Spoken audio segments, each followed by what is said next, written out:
ಆರೋಗ್ಯ ಮತ್ತು ಕುಟುಂಬ ಕಲ್ಯಾಣ ಇಲಾಖೆಯಲ್ಲಿ ಹೊಸ ನೇಮಕಾತಿ ಬಿಡುಗಡೆಯಾಗಿದೆ. 2026ರಲ್ಲಿ SSLC, PUC, ಡಿಪ್ಲೊಮೊ, GN ಅಭ್ಯರ್ಥಿಗಳಿಗೆ ಇದು ಉತ್ತಮ ಅವಕಾಶವಾಗಿದೆ.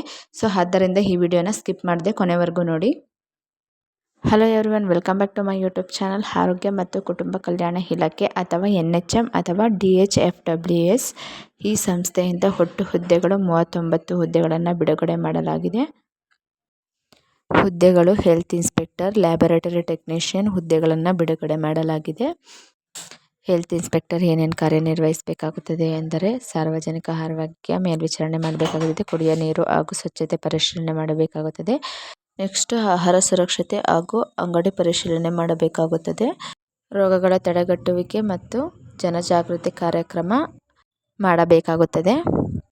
ಇದಕ್ಕೆ ವಿದ್ಯಾರ್ಹತೆ ಎಷ್ಟಿರಬೇಕು ಎಂದರೆ SSLC, PUC ಕಂಪ್ಲೀಟ್ ಆಗಿರಬೇಕು. Diploma, DMLT, GNM, BSc nursing complete course ನಿಮ್ಮದು ಮುಗ್ದಿರಬೇಕು.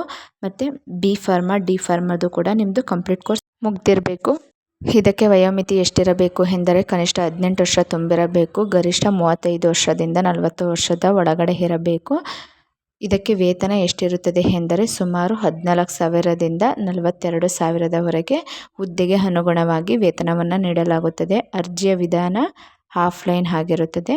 ಇದಕ್ಕೆ ಬೇಕಾಗುವ ದಾಖಲೆಗಳು SSLC ಅಂಕಪಟ್ಟಿ, PUC ಅಥವಾ ಡಿಪ್ಲೊಮೊ ಅಥವಾ GNM, BSc ಪ್ರಮಾಣಪತ್ರ ಕೂಡ ಬೇಕಾಗುತ್ತದೆ. ಆಧಾರ್ ಕಾರ್ಡ್, ಜಾತಿ ಪ್ರಮಾಣಪತ್ರ, ನಿವಾಸ ಪ್ರಮಾಣಪತ್ರ ಮತ್ತು ನಿಮ್ಮದು KNC ರಿಜಿಸ್ಟ್ರೇಷನ್ ಸ್ಟಾಫ್ ನರ್ಸ್ದು ಆಗಿರಬೇಕು.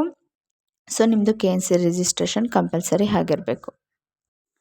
ಈ ಹುದ್ದೆಗೆ ಅರ್ಜಿ ಸಲ್ಲಿಸಲು ಕೊನೆಯ ದಿನಾಂಕ 20 ಜುಲೈ 2026 ಆಗಿದೆ. ನೀವು ಕೊನೆಯ ದಿನಾಂಕದವರೆಗೆ ಕಾಯದೆ ಆದಷ್ಟು ಬೇಗ ನೀವು ಈ ಹುದ್ದೆಗೆ ಅರ್ಜಿ ಸಲ್ಲಿಸಿ. ಈ ಮಾಹಿತಿ ನಿಮಗೆ ಉಪಯುಕ್ತವಾಗಿದ್ದರೆ ವಿಡಿಯೋವನ್ನು ಲೈಕ್ ಮಾಡಿ, ಶೇರ್ ಮಾಡಿ ಹಾಗೂ ಸರ್ಕಾರಿ ಉದ್ಯೋಗಗಳ ಹೊಸ ಅಪ್ಡೇಟ್ಗಳಿಗಾಗಿ ನಮ್ಮ ಚಾನಲನ್ನು ಸಬ್ಸ್ಕ್ರೈಬ್ ಮಾಡ್ಕೊಳ್ಳಿ.